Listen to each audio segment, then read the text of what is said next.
तो हरे कृष्णा। नरक का 3 द्वार बताया गया है, काम, क्रोध तथा लोभ।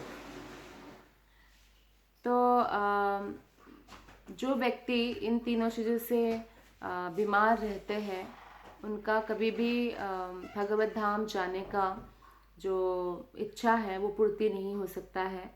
हमें इसलिए ये मनुष्य शरीर मिला है ताकि हम काम, क्रोध और लोभ से पूरी तरह मुक्त हो जाएं, और इसके लिए हमें निरंतर प्रयासरत रहना पड़ता है।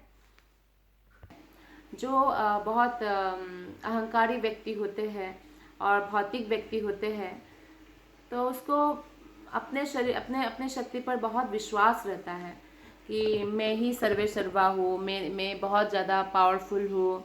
और वो सोचता है कि ये जो मेरे साथ अच्छा अच्छा हो रहा है ये मेरे ही शक्ति के कारण है। लेकिन वो ये नहीं जानता है कि पूर्व जन्म के पुण्य कर्मों का फल है, और उसे ऐसी वस्तुओं का संचय करने का अवसर इसलिए मिला है, लेकिन उसे पूर्व जन्म के कारणों का कोई बोध नहीं होता है। अभी मान लीजिए कोई बहुत पाप कार्य कर रहे हैं और वो सोचे मेरे साथ तो अच्छा अच्छा ही हो रहा है, मैं तो बहुत पावरफुल हूँ, मैं थोड़ा सा करता हूँ सक्सेसफुल हो जाता हूँ, बाकी लोग तो महामूर्ख है, ये लोग कितना भी प्रयास करें नहीं कर पा रहे हैं। उसको ऐसे भौतिकतावादी व्यक्ति को ये बोध नहीं होता है कि आज जो ये कर पा रहे हैं ये भगवान का ही दिया हुआ फल है। वो पूर्व जन्म में जो अच्छा कर्म का फल होता है वो इस जन्म में भुगत रहा है, लेकिन इस जन्म में जो वो कर्म कर रहे हैं उसका भी फल भुगतना पड़ेगा, उसका उसको ज्ञान नहीं होता है।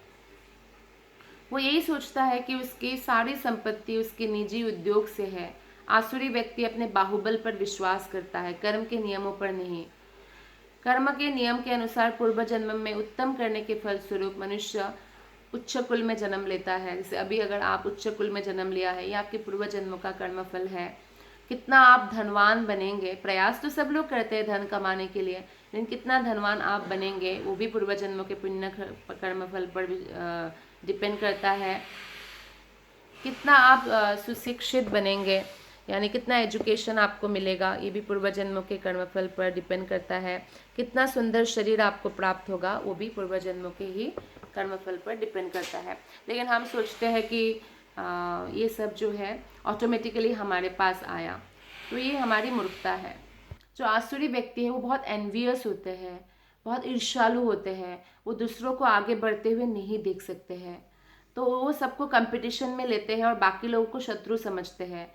सोचते हैं कि ये लोग मुझे क्रॉस करके जाएंगे, और निरंतर निरंतर संघर्ष करते हैं, युद्ध और शत्रुता की भाव रखते हैं, जिसकी वजह से पूरे विश्व में आप आज देखिए एक प्रकार से युद्ध ही चल रहा है। अगर डायरेक्ट युद्ध नहीं है तो कोल्ड वॉर है। मन से लोग एक दूसरे को ईर्ष्या करते हैं, प्रतियोगिता रखते हैं, और दूसरों को पछाड़ कर आगे बढ़ने का प्रयत्न कर रहे हैं।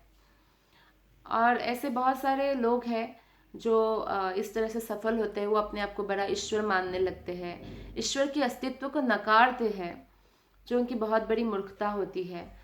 और वो आसुरी लोगों का ये उपदेश होता है कि ईश्वर नाम का कोई चीज़ नहीं होता है, हम देखो कितना धनी और प्रभावशाली बन गए, तो हम कौन सा ईश्वर में विश्वास करते हैं, आप तो ईश्वर में विश्वास करते हो फिर भी आप हमारे जैसे धनी नहीं हो, प्रभावशाली नहीं हो। तो ये भगवान जो है बताते हैं शास्त्रों में भी, ये मूर्ख व्यक्ति होते हैं जो ऐसा सोचते हैं। उनके कर्म के नियमों का बारे में उनको कुछ नहीं पता, क्योंकि उनको पूर्व जन्म याद नहीं होता है। सर्वश्रेष्ठ उदाहरण तो रावण था।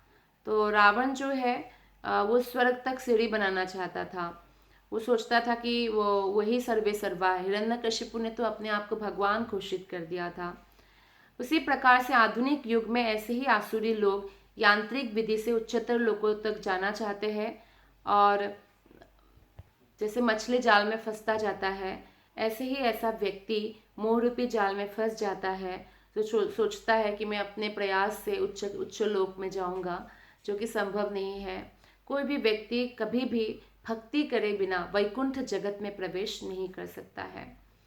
तो मोह का कुछ शास्त्रों से उदाहरण है, जैसे कि पांडवों और कुरुवंश के बीच युद्ध का सबसे बड़ा कारण कौन था? धृतराष्ट्र। क्योंकि धृतराष्ट्र सिर्फ आंखों से अंधा नहीं था, अपने पुत्र के लिए उनका अंधा मोह था। ऐसे तो अंधे बहुत सारे लोग होते हैं, पर भगवान के शुद्ध भक्त होते हैं, जैसे कि सूरदास जी अंधे थे, पर वो भगवान के शुद्ध भक्त थे। बिल्वा मंगल ठाकुर ने अपने ही हाथों से आंखें फोड़ लिया था, तो वो भी बिना आंखों के रहना पसंद कर रहे थे कि आंखें जो है भटका रहे हैं।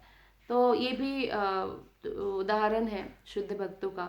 लेकिन धृतराष्ट्र हमेशा वो राज सिंहासन चाहिए था उनको, अपने बेटे के मुंह में इतने मोहित थे कि जब सबके सामने द्रौपदी का अपमान भी हो रहा था तो धृतराष्ट्र तब भी अंधे बैठे हुए थे, कुछ भी नहीं बोला। राजा का तो उस समय ऐसा शासन था, कोई बोल दे कि बंद करो तो बंद करना पड़ता। कोई दूसरा राजा होते धार्मिक तो अपने बेटे को जेल भिजवा देते। जेल भेजना तो दूर, धृतराष्ट्र ने मना भी नहीं किया।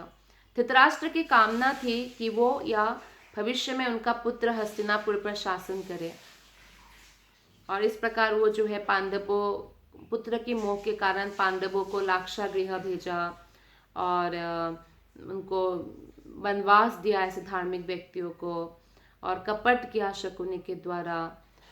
तो इस तरह से द्रौपदी के ऊपर भी अत्याचार किया। तो मोह का ये बहुत बड़ा उदाहरण है धृतराष्ट्र।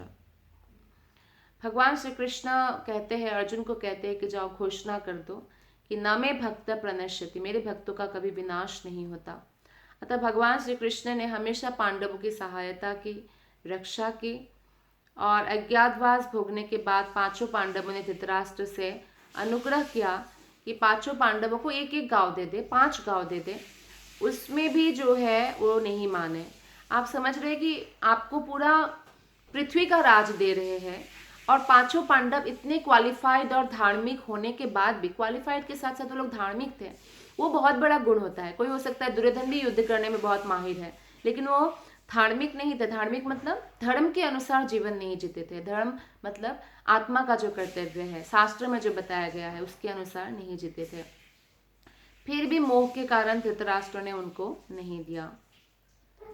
भागवतम 7.15.20 श्लोक में बताया गया है, कामस्यांतं हि क्षुत्रंभ्यां क्रोधस्ते तत्फलोदयात् जनयाति न लोभस्य जित्वा भुक्त्वा दिशो भुवः।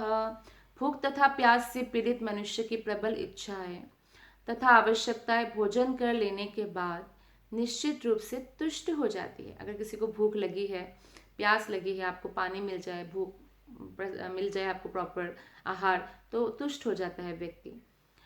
इसी प्रकार यदि कोई क्रोध करता है तो प्रताड़न तथा उसके फल द्वारा क्रोध तुष्ट हो जाता है। लेकिन जहाँ तक लालच की बात है, यदि लालची व्यक्ति संसार की सारी दिशाओं को जीत भी ले फिर भी वो तुष्ट नहीं होगा। तो देखिए, क्रोध भी तुष्ट होता है। आपको किसी पर क्रोध आया, आपने उसको मारा, पीटा, गाली दिया, जो भी किया, तो आपका क्रोध तुष्ट हो गया, आपका ईगो सेटिस्फाई हो गया ना, वो भी सेटिस्फाई हो जाता है। या आपका क्रोध आया, किसी ने आप पर क्षमा मांग लिया, आपके पास आके माफ़ी मांग ली कि मुझे क्षमा कर दो, आगे से मैं ऐसा नहीं करूँगा, तो आप तुष्ट हो जाओगे। लेकिन लोभ ऐसी चीज़ नहीं है। लोभ इतना भयंकर है कि आप जितना ही इसको तुष्ट करोगे उतना ही ये बढ़ता जाएगा, बढ़ता जाएगा। तो मोह से किस प्रकार बचा जाए? कुरुक्षेत्र युद्ध के ठीक पहले अर्जुन अपने सगे संबंधियों को अपने विपक्ष में देखकर मोहित हो गया था कि मेरे संबंधी है। हालांकि वो धर्म युद्ध था, यानी अधार्मिक व्यक्तियों के अगेंस्ट युद्ध था, लेकिन फिर भी मोहित हो गया था। उसके ज्ञान को मोह ने आवृत कर लिया था और मोहवश युद्ध करने के लिए मना कर दिया था। जबकि अगर एक महारानी की ही रिस्पेक्ट नहीं है एक देश में, तो साधारण स्त्री का क्या रिस्पेक्ट होगा? तो ऐसे बहुत सारी बातें थी, लेकिन फिर भी मना कर दिया था। क्यों? क्योंकि उस समय अर्जुन को ये विस्मरण हो गया था कि वो भगवान का सेवक है, और भगवान के सेवक होने के नाते उनका ये कर्तव्य है कि भगवान को प्रसन्न करना।